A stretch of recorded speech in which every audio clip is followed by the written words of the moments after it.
Evening, and thanks so much for joining us. I'm Ann Trujillo. And I'm Shannon Ogden. Now, emotionally, physically, financially, these wildfires are taking a toll on our state right now. Now, there are signs of improvement tonight, but bottom line, more than 130 homes have been lost.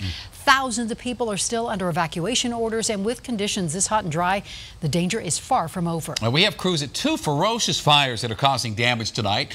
Jennifer Kovaleski live near Basalt at the Lake Christine fire. We're going to begin with Liz Gilardi at the Spring fire in southern Colorado, where some people will be allowed to return home. Others, though, learning they're not going to have one to go home to. Liz?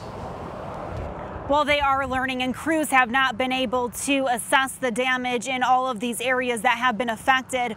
But we're here along Highway 160, just outside Levita. It's pretty hazy this afternoon, so it's hard to see the smoke over there off in the distance. But we do know that more homes are threatened, more have likely been destroyed, and even first responders haven't been spared.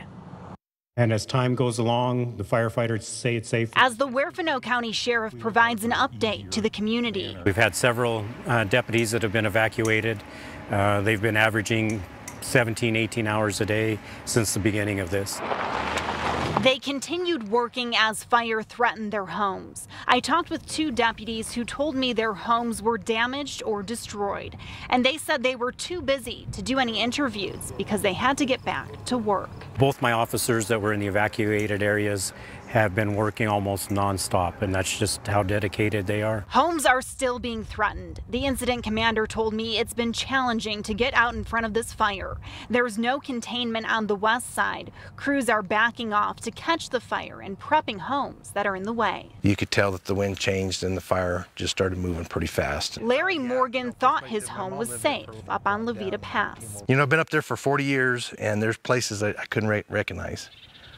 You know, with the trees being all gone and all burnt. His home is one of the 132 lost in this massive fire, but it will still be several days before others find out about their home. Yes, a lot of the areas are still too hot for us to be able to go in and do assessments and make sure it's safe.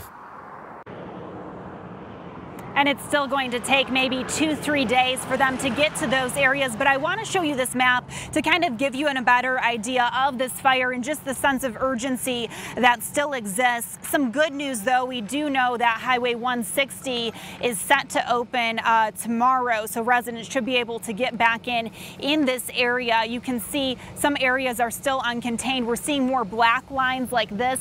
That is a good sign. Again, this fire right now at 35% containment, and we're hoping to get an update later this afternoon. Reporting live, Liz Gilardi, Denver 7. All right, Liz, thank you. And the harsh reality for the hundreds of people evacuated by the Lake Christine fire in Eagle County may not be able to go back home for weeks. Denver 7's Jennifer Kovaleski is joining us now. And Jen, Basalt is practically a ghost town tonight.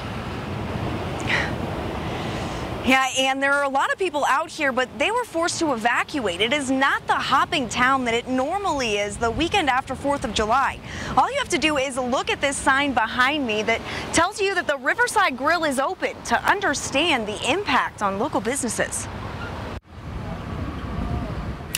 Yesterday, quite a few were closed, I think. To get the pulse on any small town, the local barber shop is a good place to start. There was a lot of smoke yesterday. In between snips and buzzes, the Lake Christine fire is all anybody can talk about at the Basalt barbershop. A lot worse. Fire lines just stopped right at most houses. While it could have been a lot worse, there's no denying the impact for businesses on what is normally a busy holiday weekend. Some are still closed due to the wildfire. A lot. People had to flee. Locals had to evacuate. So the 4th of July really didn't.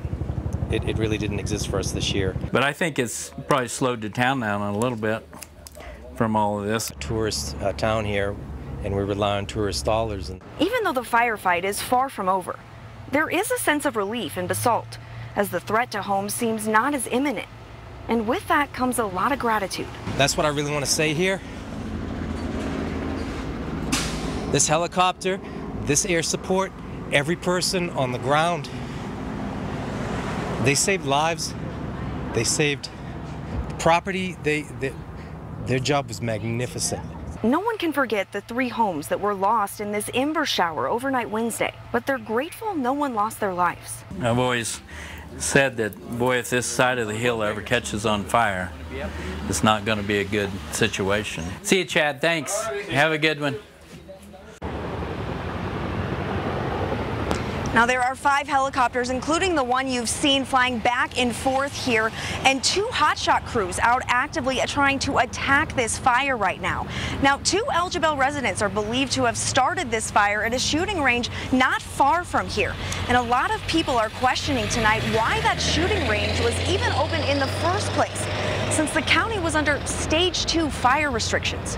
For now, we're live in Eagle County. I'm Jennifer Kowaleski for Denver 7. All right, Jen, thanks. As she just mentioned, the fire was started by those 2 people firing off tracer rounds at a gun range, and that type of bullet is outlawed under current fire restrictions, but they aren't the only ammunition that could cause problems under conditions like these. So we will explain what else hunters and gun owners need to be cautious about. That's tonight on Denver 7 at 6.